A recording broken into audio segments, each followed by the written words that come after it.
The Pætheon presents What Came Out?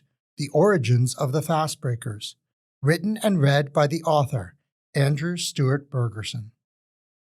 Based on real events.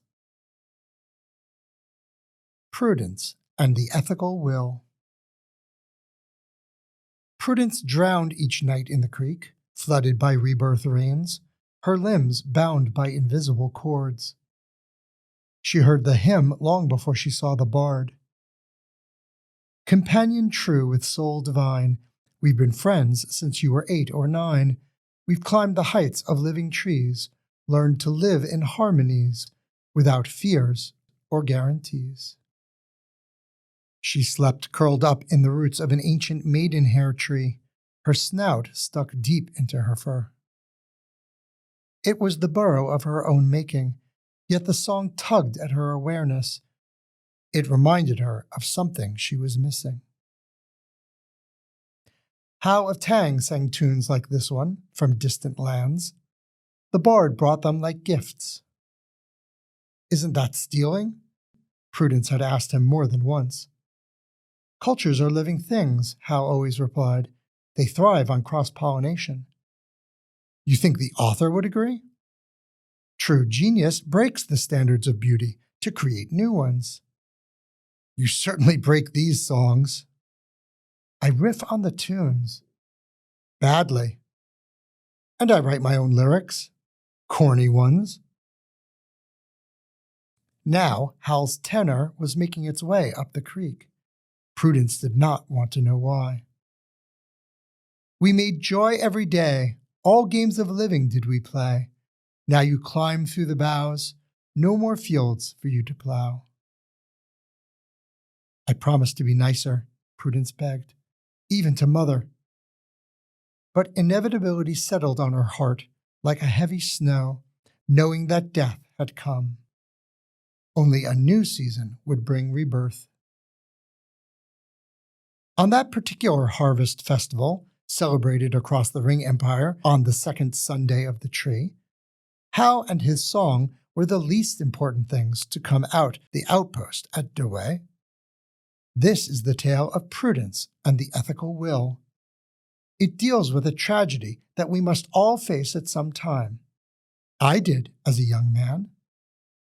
Perhaps that's why I'm so keenly aware of what can happen to young people when the fates abandon them.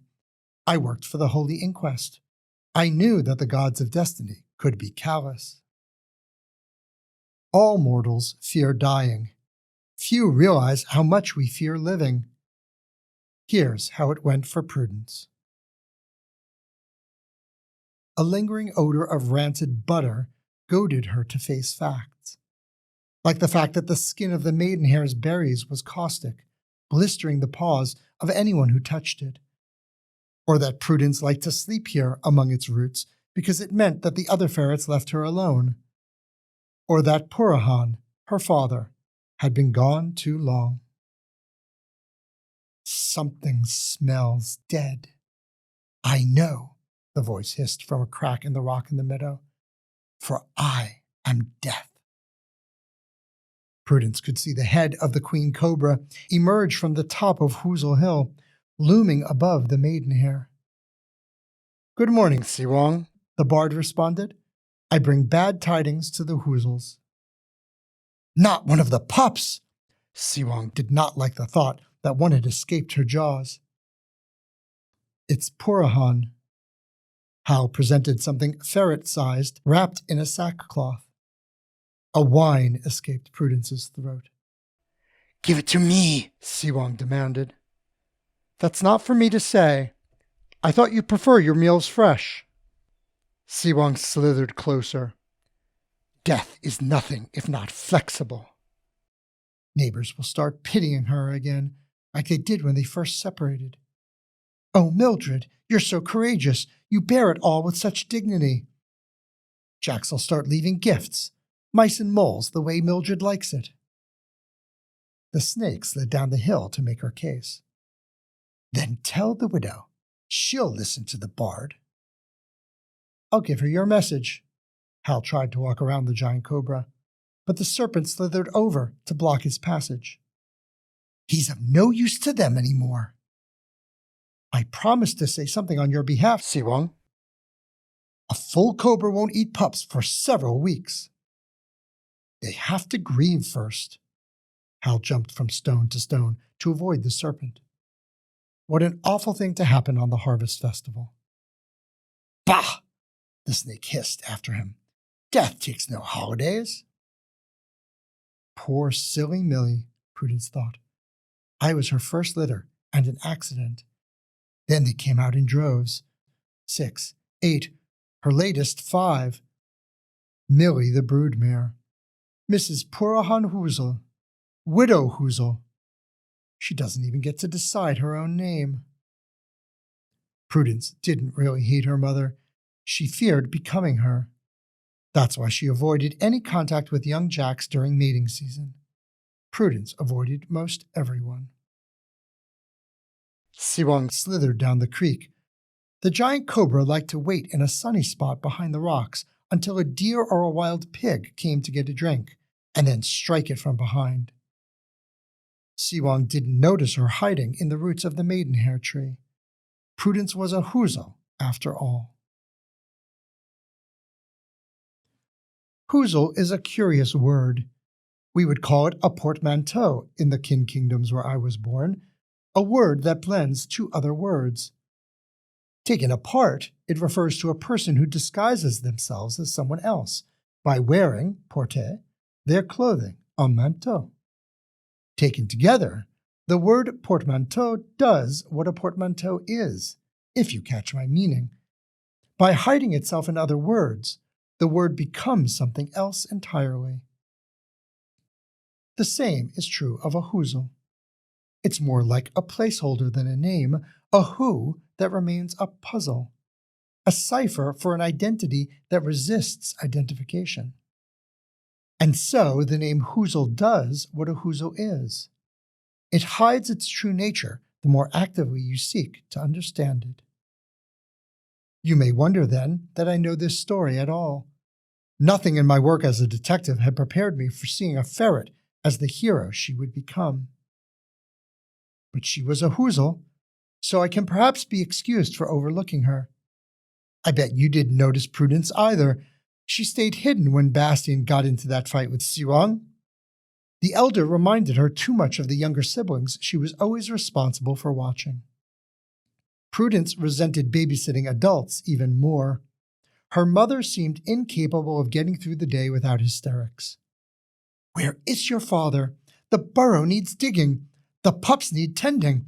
And they're all crying for their fast break. It never occurred to Mildred to do any of this for herself. Prudence, mind the little ones. Prudence, hunt for some moles for dinner.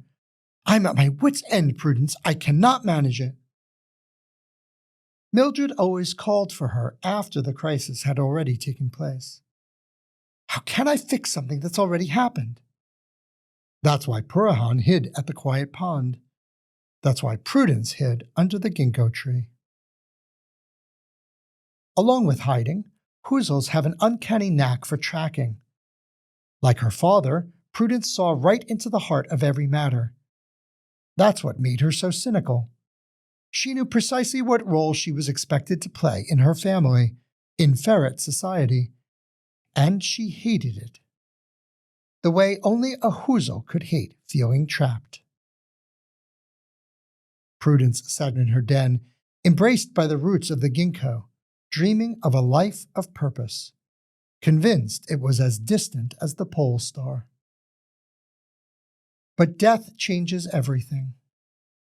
So she sighed for her father and for herself, and because of the inevitability of the fates, and she climbed onto one of the thick roots that arched over the soil as if she were a child sitting on the tree's knees. Hal spotted her as soon as she stopped whoozling. Prudence, I'm sorry. He had wrapped Purahan's corpse in a sackcloth and cradled it in his arms with the utmost tenderness. A nod was all she could muster. Hal smelled the part of a Wilderland wandering minstrel priest. A stick held his wild beard in place, and his long hair had not been washed for quite a while. This time he also had cinders in his hair and ash on his face and hands. How did it happen? Using the word death would have made it real, and she wanted the story. The tale of Purahan and the simple truth. Does it matter? Tell me. I should go to your mother. Mistress Mildred of Whozle Hill, Mildred the milk cow, Mildred Mayfield, silly Millie. The Mayfield was an open grassland between the creek and the 5 pine trees. Prudence's cousins all lived there as one enormous family. Too much chatter, too many ferrets, too many Mayfields. Tell me already, Hal. He sighed. There was a big explosion at Douai, the Crusader outpost. I decided to investigate. Was it the Underland? I ran there hoping to finally join them. Did you get arrested again? The inquest cannot stop me from preaching. What do you humans call it? The great ladder of being. Each to their own rung, beasts at the bottom. Prudence often thought that Hal ministered to trees and turtles instead of his own kind, because they were the only ones who could not run away from his sappy sermons. I did liberate a herd of sheep once. Did you think you were the Unemancipator? Hal laughed at himself. The youths took one look at the vast wood and ran back to their shepherd. Hal brought Prudence back to the matter at hand.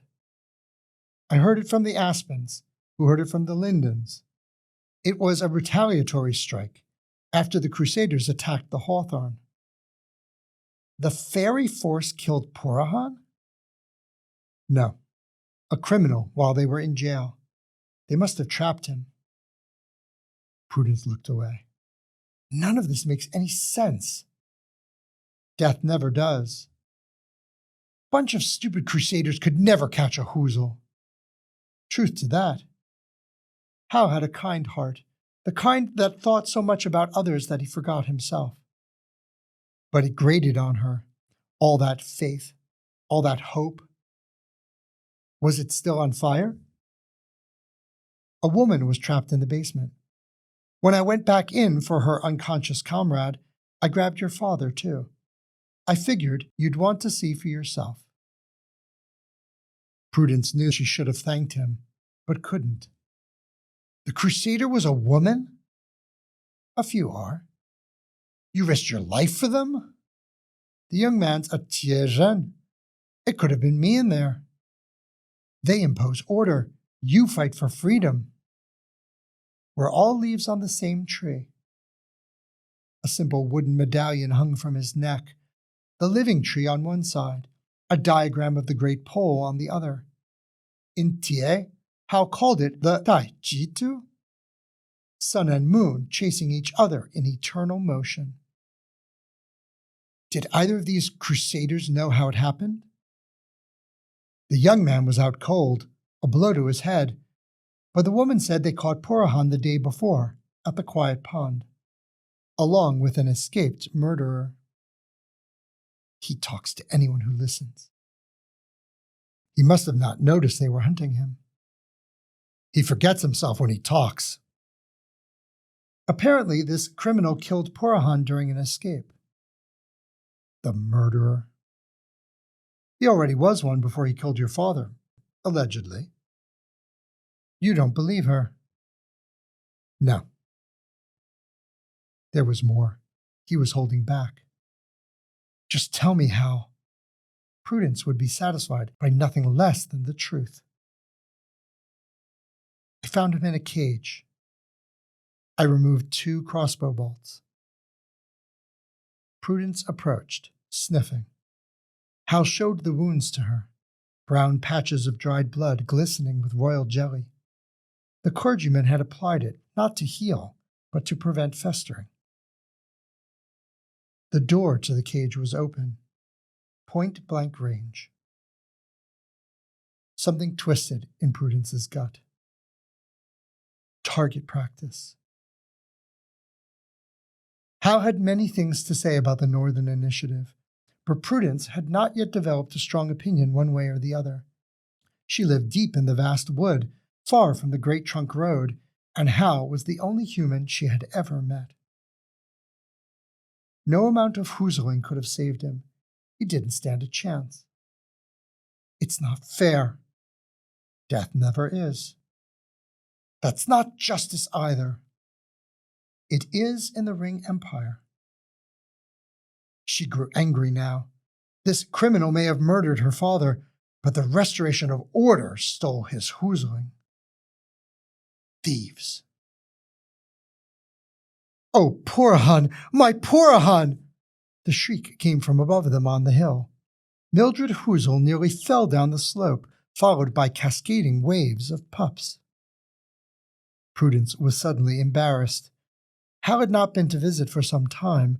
There were 5 more pups since last season. Oh, I knew it! I knew it! Those awful thinatoi! They killed my poor Pætheon!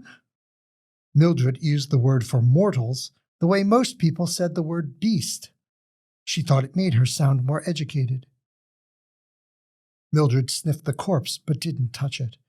Then she ripped a gash in her fur with her teeth, flopped down on the ground, and began to sob excessively. Oh, why, Prudence? Why did this have to happen to me? To you? Prudence didn't like Mildred, especially at moments like this.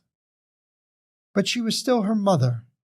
Prudence was used to taking care of her whenever some new crisis arose, and a new crisis arose almost every day. Now the harvest festival will be ruined. Still, there had never quite been a crisis like this one. Prudence wrapped herself around the grieving widow, her second oldest, Albert, on the other side. There, mother. The pups all piled on. Prudence was soon buried in fur. Their marriage was a joke, she reminded herself, and not for the first time. Pætheon would never have married had Mildred not gotten pregnant, and the only reason she did, besides the burrow on Whozle Hill, was that Pætheon was the last Whozle. Frau Mildred Mayfield Whozle. I owe my existence to my mother's ambition. Like many of the most ancient lineages, the Whozles adhered to the ways of a lonely god. I should interrupt this tale to say a few words about this deity, for it's often misunderstood, even in our 9th age. In the other religious cults, adherents pray to specific gods with specific names. People invoke justice when in a dispute, or ask Chus for the wisdom to make big decisions. Chants in the morning, while you still have hope for the afternoon, the fates by the evening when you accept the inevitable. For the callous gods rarely alter their decrees. The caring gods are more responsive to the entreaties of the thinatoi. Perhaps you've implored Yvain for compassion or Ishtar for courage. You've probably avoided using the true name of the Red Queen, though, and the Raven King for the same reasons. Most mortals don't relish drawing the attention of the gods of punishment and destruction. Then there are the close gods, who are most invested in the lives of mortal creatures. My mother prayed to Beder for healing and Bright for growth. Kulkan had called them Taher and Bahir in the language of the Korim. She begged mercy even from Amut, the manifold gods of harm and decay, as my father lay dying, but with fear and trembling, bargaining to withhold their wrath. By these standards, a lonely god is not really a god at all. It has no name. The gift we receive from the Creator is the most universal and the most precious, life itself, and the most challenging to master. Along with the sun and moon, the Creator set the Great Pole as the nexus for the Pætheon. The Taichi stands at the center of good and evil, order and chaos. These questions of means and ends, are what divide the other gods from each other, whether callous, caring, or close. Their conflicts and alliances are the cause of never-ending strife in the Pætheon. A lonely god remains neutral in them all. Of course, the Creator loves its creations as parents love their children. For this reason, the One has sent prophets to guide us on our way. Bards like Hal help us to stay in tune with the divine song. Still, the One neither intervenes nor interferes. It remains aloof, a cosmic umpire. You can see why the sects of a lonely god are unpopular, even shunned at times. Most mortals think of their relationship with the gods as a kind of contract. They call upon their deity to request a blessing or a boon, like going to the baker for bread and the grocer for green beans, who shops in the market for their own existence. While Hal was a preacher without much of a choir, Pætheon adhered to the way more out of curiosity than conviction. As for widow Whozle, she was not wise enough to think seriously about anything, no less ontology and theology. She was never one for bucking conventions, particular traditions that distinguished her with an ancient lineage. The way prescribed that the immediate family sit together for 7 gongs of mourning, cleanse themselves in running water, and then bury their dead. So that's what Mildred did. None of the other pups had the white paws of a Whozle, only Prudence. Still, they sat that way, a proud family bereft of its pride. At least, Prudence decided, it'll be the last time she steals his name. Much as he wanted to, Hal could not hug the grieving ferrets, for he'd been made ritually impure by touching a corpse. So he tried to soothe them with words. Our dear departed will live on in memory as a blessing. To which they all replied, truth to that, except Prudence. When the tears had stopped, he suggested they sing some hymns of his own invention. Hal took out a strange device that he'd strung on his back. It was called a guitarra in the lands of Filk. Prudence didn't know where Filk was, only that it was far from the vast wood. She didn't like Hal when he pretended to be someone he was not. In all her 3 years, she had never hunted beyond the vast wood, and was certain that Hal had never left Central Ward. It was painfully obvious that Hal was still learning to play this instrument. Albert sang along with enthusiasm. Prudence did not. For everything there is a season, and a time to fly through the skies of Yvain, a time for birthing and a time for dying, a time for laughing and a time for crying, and a time for prancing in the dances of Ishtar. The Mayfields came across the creek.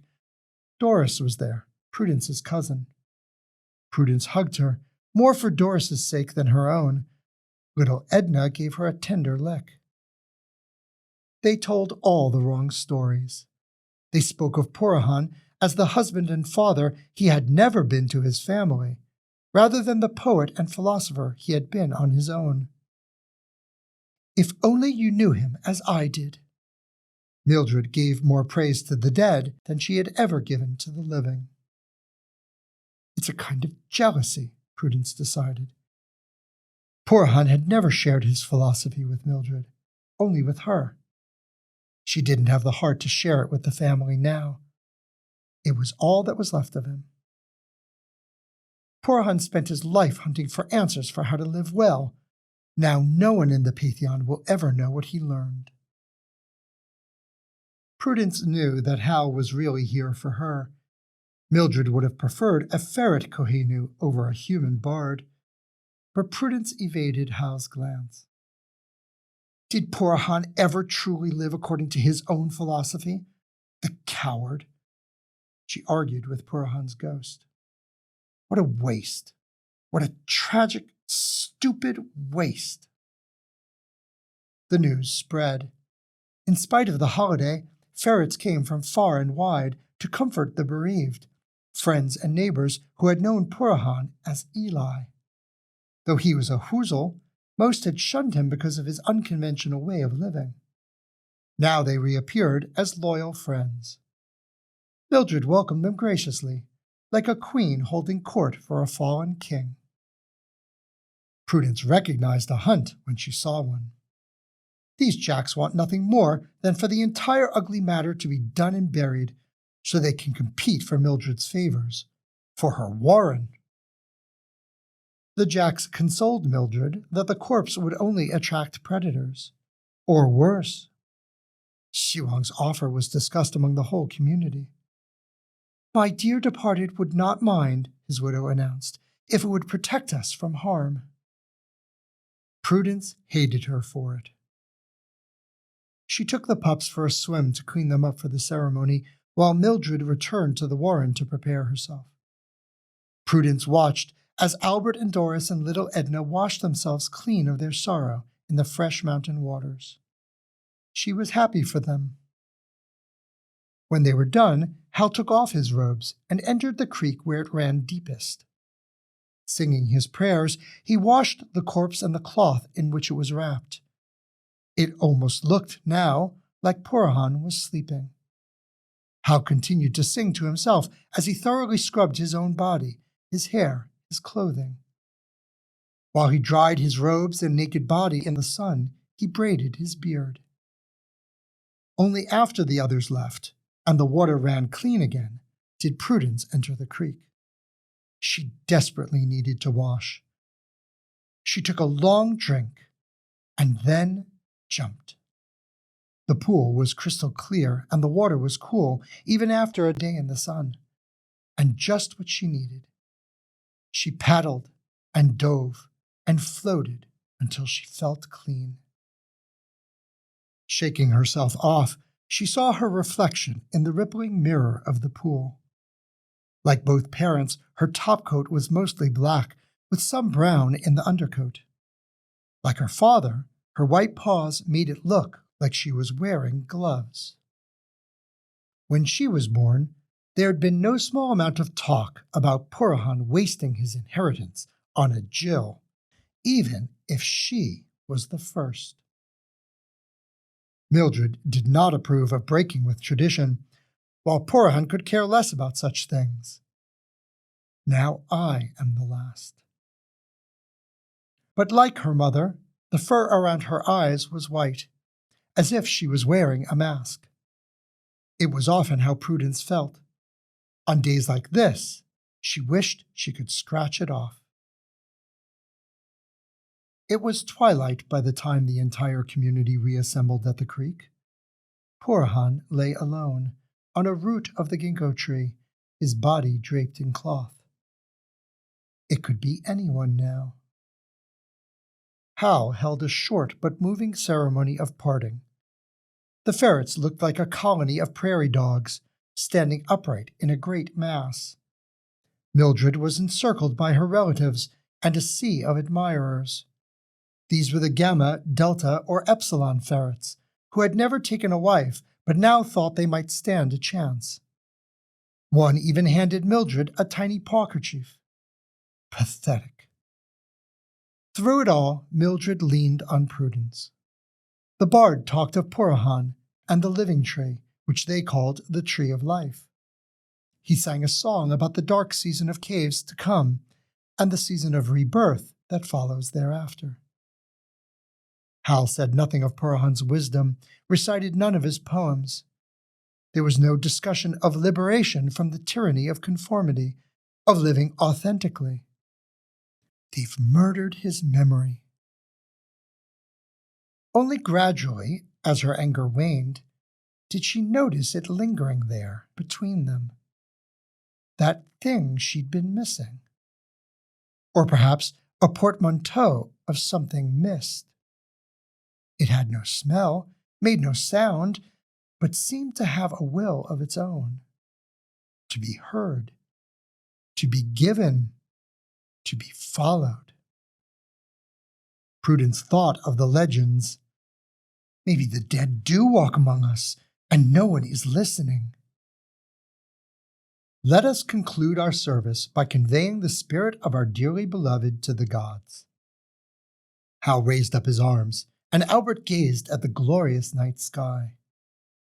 Yvain's ladder, the hammer of justice, the book of the fates, the die of chance, the eye of choose. As Hal recited the names of the gods, Doris pointed to their respective constellations for little Edna's benefit, who she held in her arms. The stars reside above the boughs of the living tree. Gifts of Ishtar, they are eternal sigils of the love of the gods for mortal beings, Therione and Thenatoi alike. The congregation of ferrets all nodded emphatically. "We ask you, Ishtarvira, let not the spirit of our brother, Purahan Whozle, wander the spirit realm on his own." Prudence refused to look up. Organized religion is for dumb beasts. That's what Purahan would have said, without a hint of irony. They are reinforcing their own self-deceptions. Welcome him into your war pack, Ishtarvira. Welcome, Purahan Whozle. Welcome, they all reiterated. Prudence could resist no longer. She looked up too. Ishtar is often visible in the night sky on the harvest festival. A hunter shooting her bow and arrow. Ishtar is also the god of the foolhardy, who risked their lives for a noble cause. Purahan certainly was a fool. But Prudence almost laughed out loud when she thought of her philosopher father dressed as a war ferret. A man whose greatest wish in life was to sit and think. It's like they never knew him at all. Prudence looked at Hal. She remembered that her friend was named for a famous figure from history, Prince Hal of Sire, a hero of the Seventh Age. Hal's the kind of guy who lives in a legend, who gazes at the stars and dreams of the love of a beautiful heroine. Sometimes Prudence was glad they were two different species. Shield and protect our dear friend in death as you did in life, as you shield and protect his family here in the Pætheon. Help them all to overcome their grief. May the author of life, who creates peace in the spirit realm, create peace here in these mortal fields. And as a community of mourners, let us all say, truth to that. The congregation dispersed. Hal guided the family back to the safety of the warren, where shared thank yous and goodbyes were followed by empty promises to see each other again under better circumstances. As soon as the last guests were gone, Mildred dropped the pokerchief. Now that's done. The harvest festival marked the end of the season of flowers, so the night was cool in the near north of Central Ward. Hal was in no rush. He carried the corpse up Whozle Hill under the stars. Thanks to Hal's ministrations, it was almost fresh, in spite of the many days since Purahan had died. Siwang swallowed it with a satisfied look on her face. Only after he turned to go did Hal realize that Prudence had been there the whole time, standing on her hind legs atop Siwang's rock, like an honor guard of one against the rising of the moon. Hal stood next to her, face to face. You don't have to watch. It reminds me. Of what? Someday we'll all be someone's dinner. Truth to that. But her bright black eyes, suspended within the white mask, held an accusation. You said nothing about anything that mattered. Not by choice. You did whatever pleased Mildred. I did as Purahan asked. It was there again, the thing that needed to be heard, that wanted to be given, that invited to be followed. Prudence hunted for answers in her friend's eyes. You went to see him. a week before he died. What a coincidence! I don't think so. It had no apparent shape, no concrete form, but it lingered between them, like the smell of a thought or the taste of a dream. You think he wanted to die? He wanted to live, so he prepared for death. Hogwash. He gave me very strict instructions to tell no one, to tell only you. It floated on their words, this thing, hung on their friendship, a will of its own. Am I imagining it? No. What is it then? An ancient prayer, G-magic. You're not going to start singing again. His song is sung. I just accompanied him. He took out his oja, a wooden flute about as long as his forearm, used by the Rakumi in the lands of southern Sire. What you hear is an echo. He played. A ritual of some kind? Only a few know of it these days. Even fewer follow it. Prudence had no intention of believing nonsense. Pætheon was no wizard. The sound of the oja was soft, melancholy. No, he was your father. Not very often.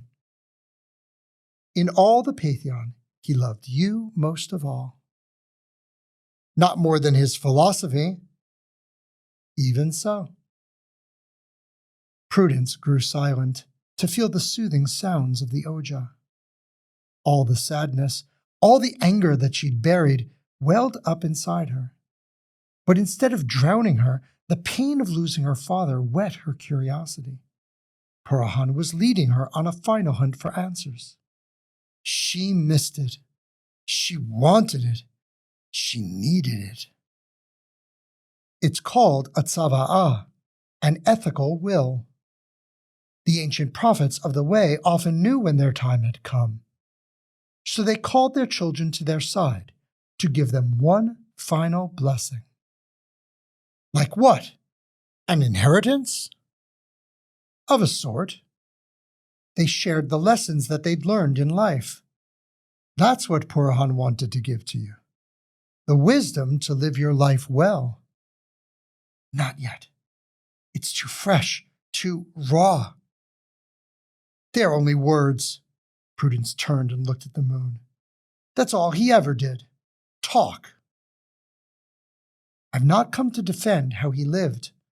I'm here to tell you that his words are available to you if you want them. Then you tell them to me. I don't know them. His words are only for you. It was still there, hanging among the three of them, demanding her attention. Like when she'd lied to disguise her misbehavior and her father chased the truth out of her. He was a Whozle. There was no place for her to hide. What if I don't accept them? Will he never find peace? He's not one of the restless dead, if that's what you're asking. Can his will control me? It's not a commandment that must be obeyed. He created a testament for you, distilling his philosophy for living. You can ignore his advice if you wish, but if you let it guide your actions, it may empower you, give you courage. To do what? To become who you truly are. Even now, as she tried to evade Pætheon's gaze, she had to admit to herself that it felt good. Alone among her siblings, he gave this legacy to her. No one else. Still, Prudence turned away. Truly, I'm no one special. Not in your father's eyes. This time Prudence laughed for real. Pætheon was no hero, not mine anyway. She knew she had lied. But she was still too angry with him for leaving her with Mildred and a score of pups to tend, for getting himself killed. What was he thinking, talking philosophy with a murderer? Not all knights fight with swords. You just want me to come join one of your hopeless causes. Pætheon never told anyone what to do with their life, only to find their own path and pursue it relentlessly, letting nothing and no one stand in your way. Prudence turned back around. You go and join the Underland if you want. I'm sure they could use a bard to fill their empty heads with impossible dreams. Hal laughed. Not like I haven't tried. I don't know what he wants from me. I've got Mother to care for, the pups. Who knows what'll happen to them when she marries? I bet there's already some jack out there who thinks now's the perfect time to snatch me up too, rob me of the rest of my life. That's not you, Prudence. I mean, I like jacks well enough, she defended, and I think I would enjoy, the act. But you're no burrow wife. You need to live your own life. That's where the courage comes in. You talk like him, but you don't know. My father, he abandoned us. I had to carry his load when he was gone. All his fancy talk about becoming who you are sounds great when you first hear it, but he never considered the collateral damage. His ideas were also impractical. And Tabitha Prudence Whozle is nothing if not practical. You mean cynical. Hal had accused her of that before. Then you'll risk nothing by listening to your father's ethical will. You're obviously immune to its enchantments. She glared at her friend. It looked so insubstantial, like a will-o'-wisp, as if this last remnant of Pætheon would be blown away at any moment by a strong wind. And then she would have nothing left of him. Still, the thought of Pætheon's will entering into her seemed wrong somehow. She'd spent enough time in a crowded warren to know there didn't seem to be enough space inside of her for someone else, even him. It hovered. It beckoned. It refused to be denied. Just like Pætheon. All right, get it over with. There was nothing for Hal to do. The only thing holding back the spell was Prudence herself. Once she stopped hiding from it, once she stopped whoozling for just a moment, Pætheon's legacy poured into her. She never flinched. Her piercing black eyes remained steadfastly open. You really are your father's daughter. A moment later, it was over. Hal caught her when she fell.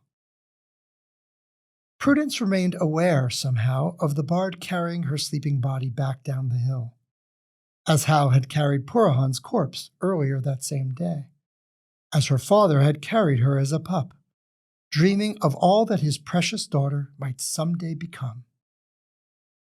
She's a pup again, standing upright on her hind paws, at the edge of the creek. But the water is deep and perilous, and full of shadows. Waves wash past her with awesome peaks and terrible lows. Its currents swirl angrily around the boulders in its path.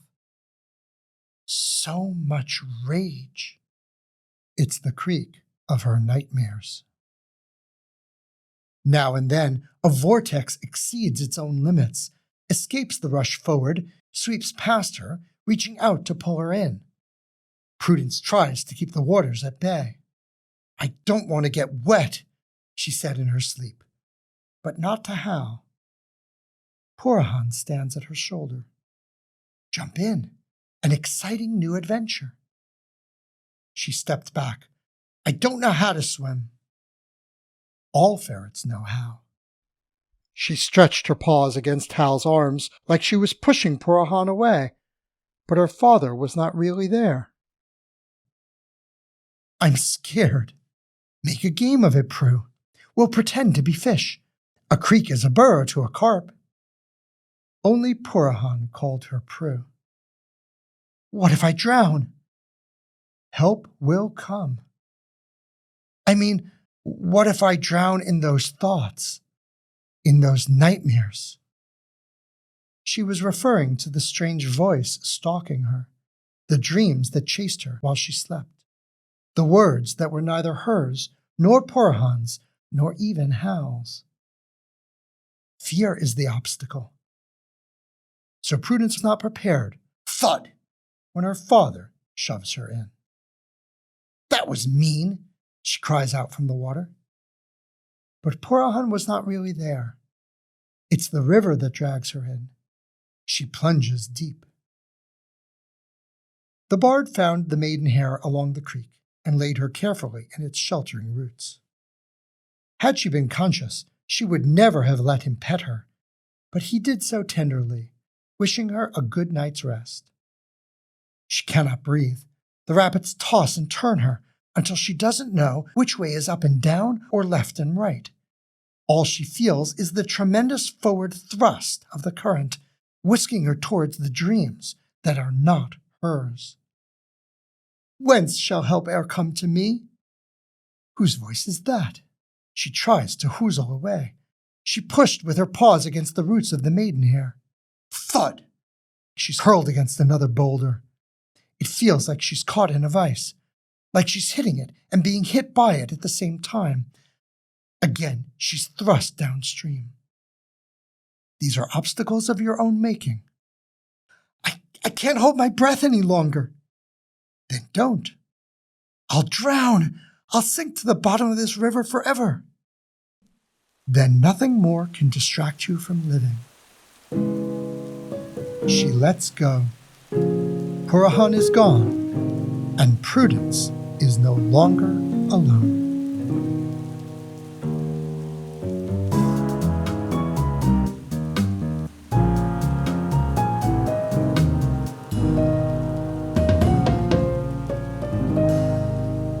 Thank you for listening to this podcast. Look for the next episode, Prudence and the Hunt for Answers, and the novel, Detention, Book 1 of the Tales of the Fastbrækers. You can visit thepætheon.com for free maps, glossaries, and more, or support this project at ko-fi.com/thepætheon for access to Discord, hard copies, role-playing adventures, and more. Music created by Gerbob for the Pætheon LLC. The Pætheon and the Tales of the Fastbrækers are trademarks of the Pætheon LLC. No parts of this story or audio recording may be reproduced or transmitted on any medium for any reason without permission of the Pætheon LLC. Prudence and the Ethical Will, What Came Out, December 2025, copyright 2025, the Pætheon LLC, all rights reserved.